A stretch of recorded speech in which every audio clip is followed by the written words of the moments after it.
देखिए, मैं एक बात कहूंगा जिसको मैं बार बार कहता रहा हूं कि हम सबकी एक बड़ी समस्या यह है स्वामी जी कि हम पिछले बहुत सालों की मैं बात नहीं करता, मैं तो 70 साल की बात करता हूं, जो अभी 47। पूरा हिंदू समाज सरकार और सत्ता के प्रति ही अपनी अंतिम वफादारी समझता है, और हम ये समझते हैं कि सारा काम सत्ता को करना है, और सत्ता की अपनी लिमिटेशंस भी होती हैं, कुछ अच्छे होते हैं, कुछ बुरे होते हैं, कुछ एग्रेसिव होते हैं, वो सब बात ठीक है। लेकिन मैं एक चीज बार बार कहता हूं कि जब आप 100 करोड़ हैं या 90 करोड़ हैं या 70 करोड़ हैं, भारत में कभी भी हिंदू जो समाज था उसकी सामूहिक शक्ति का कभी कोई प्रकटीकरण ही नहीं हुआ। हिंदू तो कभी था ही नहीं। इसलिए हमारे यहां हिंदू ये समझता है कि हमने वोट दे दिया है, अब सरकार हमें बचाएगी, सरकार हमें खिलाएगी, सरकार की सारी जिम्मेदारी है। इसलिए मैं पिछले कई समय से एक बार स्वामी जी बार बार कह रहा हूं कि देश और राष्ट्र में जो फर्क नहीं कर पा रहे हैं हम लोग, उसका खामियाजा भुगत रहे हैं।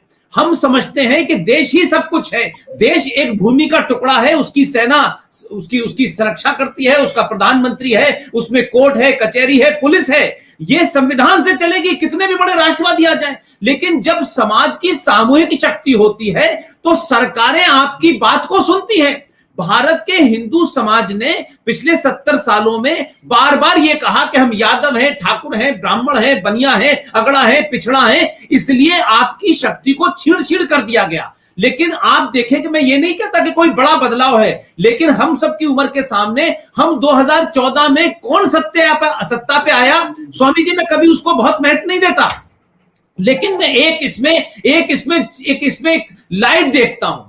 2014 के चुनाव में पहली बार भारत के लोगों में, खासतौर से सनातनी ने यह एहसास किया कि हम भी कुछ रखते हैं, हमारी भी कोई ताकत है और हम भी सत्ता का परिवर्तन कर सकते हैं, अपनी मर्जी का आदमी बिठा सकते हैं। ये हिंदू समाज तो इस मामले में बहुत ही ज्यादा अपोलोजिस्टिक है, बहुत ही ज्यादा महानता की बात करता है। ये तो अपने नेता को बिल्कुल भगवान की तरह देखने लगता है कि उसके अंदर सारे ही वो होने चाहिए, कोई दोष नहीं होना चाहिए। तो 2002 का सत्ता का परिवर्तन से पहले मैं मानता हूं कि भारत राष्ट्र में सनातनियों के अंदर पहली बार उन्होंने सनातनियों के वोट दिया, और उसका असर है। ये मैं मानता हूं कि सब कुछ नहीं ठीक हो जाएगा, लेकिन ये सामूहिक शक्ति का प्रदर्शन है।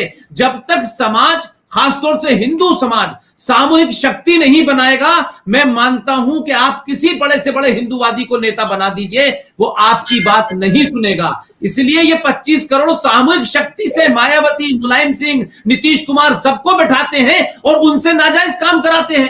क्या कांग्रेस के जमाने, नरसिम्हा राव के जमाने 3 जघन्य अपराध किए, लेकिन भारत के कभी सनातनी हिंदू समाज ने उस तरफ सोचा कि आपने प्लेसेस ऑफ वर्शिप एक्ट बना दिया गया।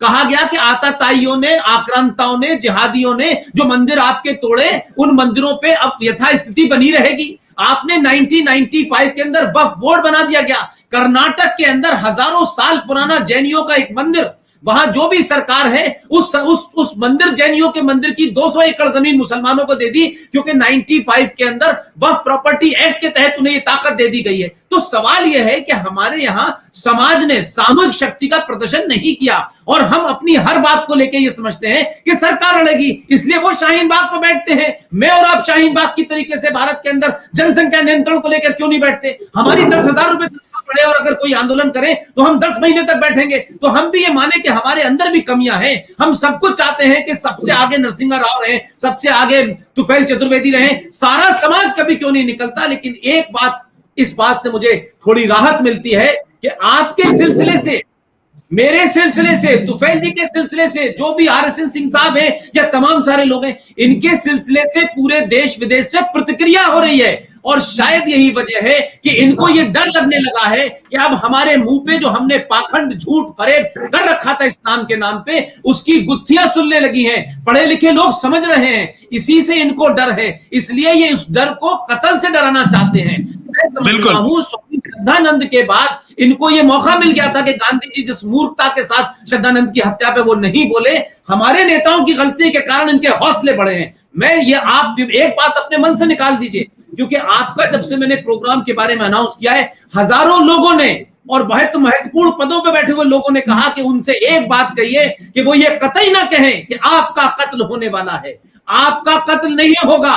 आपके ऊपर उंगली नहीं उठ सकती। इसलिए मैं कह रहा हूं कि ये कत्ल हो जाएगा, हिंदू जगेंगे नहीं, स्वामी नरसिंहानंद मौजूद रहेंगे और करोड़ों जब तक पैदा नहीं होंगे तब तक सनातनी हिंदू समाज, पुष्पेंद्र हो, तुफैल हो, संजय हो, आरएसएन हो, सुशील पंडित हो, आपको जाने नहीं देंगे।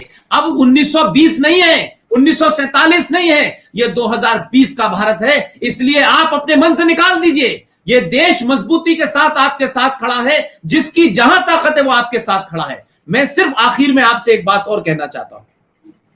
क्या आप मुझे एक बात बताएं कि क्या हम जो तमाम सारे लोग पढ़ लिख करके बहुत सारे काम कर रहे हैं, हमारे यहां जो एक समाज है वो तो इस बात को समझ रहा है, लेकिन जो व्यवस्था में बैठा हुआ ताकत का एंजॉय कर रहा है, जो उस पावर को भोग रहा है, उनके अंदर अभी समय लगेगा मुझे लगता है।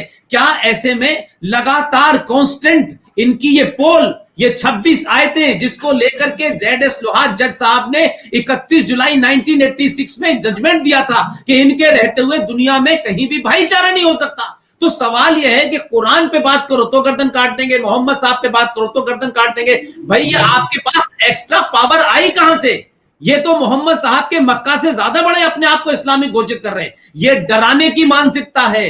जिस तरीके से फ्रांस में हुआ है, जिस तरीके से चीन में हुआ है, अगर भारतीय समाज के 5% लोग भी अगर ये करना शुरू कर दें तो ये सुबह ही उठेंगे और अपने पूर्वज का नाम वैसे ही ढूंढ के लाएंगे जैसे फारूक अब्दुल्ला ने 1722 में ढूंढ लिया कि मेरे पूर्वज का नाम राघो राम कौल है, जैसे मोहम्मद ने ढूंढ लिया कि मेरे पूर्वज का नाम ब्राह्मण है। तो ये ताकत का खेल है, इसमें कोई मजहब नहीं है। और Islam is not a religion, is a political ideology to capture power, और इसके अलावा कोई एजेंडा नहीं है इसका। इसमें मैंने आज आपसे यह चाहता हूं कि आज देश के युवाओं से, देश के युवा सनातनियों से, पढ़े लिखों से, व्यवस्था में बैठे हुए लोगों से आप अगर ये मैं कहूं कि उनसे आह्वान करें, आप उनको आवाज दें, उनको बताएं कि कैसे ये लड़ाई आपके दरवाजे पे खड़ी हुई है। अब अगर आप सबका साथ, सबका विकास, सबका विश्वास है, ये राजनीतिक लोगों को कहने की छूट है क्योंकि वो राजनीति में है। लेकिन आपकी जो बात जिसको मैं समर्थन करता हूं कि देश में हजारों हिंदू संगठन हैं, देश में हजारों संत साधु हैं हमारे, ये उनको बीमारी कहां से हो गई है कि वो ये कहते हैं कि बगैर मुसलमानों के भारत की कल्पना नहीं की जा सकती। इस तरीके के नैरेटिव से किसे कंफ्यूज कर रहे हैं? इन लोगों के बारे में आपका क्या कहना है? एक मैंने सुना है कि कोई बहुत बड़े वो है, वो क्या नाम है, राम कथा करते हैं, करते करते उन्हें मौला मौला याद आने लगता है। मेरी समझ में नहीं आता ये बीमारी क्या है भाई।